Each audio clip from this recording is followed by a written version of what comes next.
I'd like to welcome in now Dr. Joanne Oda from Alberta Health Services to talk about the mumps. And it's everywhere right now. And how many cases do we now have confirmed in our province? So throughout the province, we have 21 cases Okay. since the beginning of 2017. 9 of those are in the south zone, so the southern part of the province, and are linked to an outbreak there. 9 of those cases are in Edmonton, and 6 of those are related to an outbreak at the University of Alberta, and then the rest are in the Calgary zone, in the Calgary area. Okay, so are those numbers elevated compared to previous years? Yeah, they're pretty elevated. So last year, throughout the province, throughout 2016, we saw 8 cases. Oh, wow. And then the year before that, we saw 4. So there's definitely been an increase in this year, mostly related to those 2 outbreaks. Okay, so we have a problem on our hands. There's no doubt about it, Yeah. and mumps. So I guess what is mumps and what's causing this outbreak this year? So mumps is a contagious virus, so antibiotics aren't useful for it.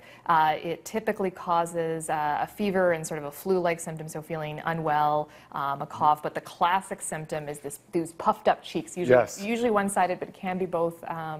Can be both sides, and it makes chewing and swallowing quite uncomfortable. Okay. It's important to remember that lots of different viruses can cause this. So mono or the kissing virus can also cause this as well. So if you're experiencing those symptoms, it's useful to get checked out by a physician.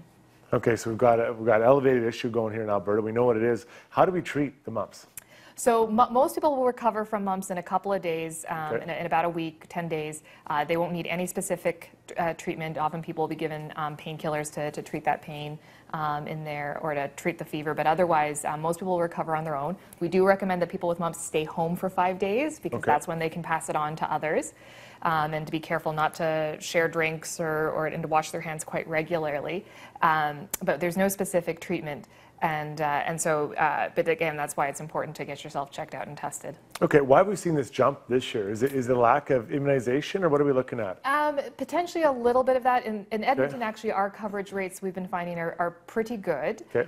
It is important to call HealthLink or your local public health center to check to see if your immunization is up to date. So whenever we have an outbreak of anything, we usually recommend that people get their immunizations checked out. We do know that there's increased mumps activity throughout the country, and actually in the U.S. as well. So we know there's an ongoing outbreak in Manitoba right now, and in fact we think in Edmonton our university outbreak was related to travel home to Christmas to Manitoba. Okay. So that's probably where it started. In the south zone, the outbreak appears to be related to cases of mumps in the WHL, in the Western Hockey League. Okay, yeah, there was a couple teams got hit, including some NHL teams. Yeah, exactly. Okay, so what if we're an adult and we're not sure if we've been boosted or not? I mean, we don't keep track of this stuff very well. What can we do to do that, to follow up on that? So best thing to do is to call 811, so to call HealthLink or your local public health center and get yourself evaluated. We do suggest to everybody that they go back and look for their records, because if you don't need an extra dose, better for everybody if you let that space go to somebody who does need an extra dose. So again, immunization schedules can change, immunization records or immunization recommendations can change. So it's always valuable to have that call and have yourself assessed to see if you're up to date or not. Okay, there are a lot of people from outside of Alberta that live here. We have people, so how do those people track? Let's say I'm from Ontario, Saskatchewan, or wherever. Yeah. So in Alberta, we will immunize anybody who's resident here. So you don't have to be living here permanently. But if you were immunized in another jurisdiction, best bet is to call your mom and ask her, can you grab my immunization records? And it's amazing what mothers can drag up. Ultimately, though, we can be helpful in trying to find who, whether it was your doctor or a public health unit that would have given your immunization way back in when you were immunized as a child. So you got to do a bit of work. Got to do a little bit of work. Research, and it's always useful to have your records.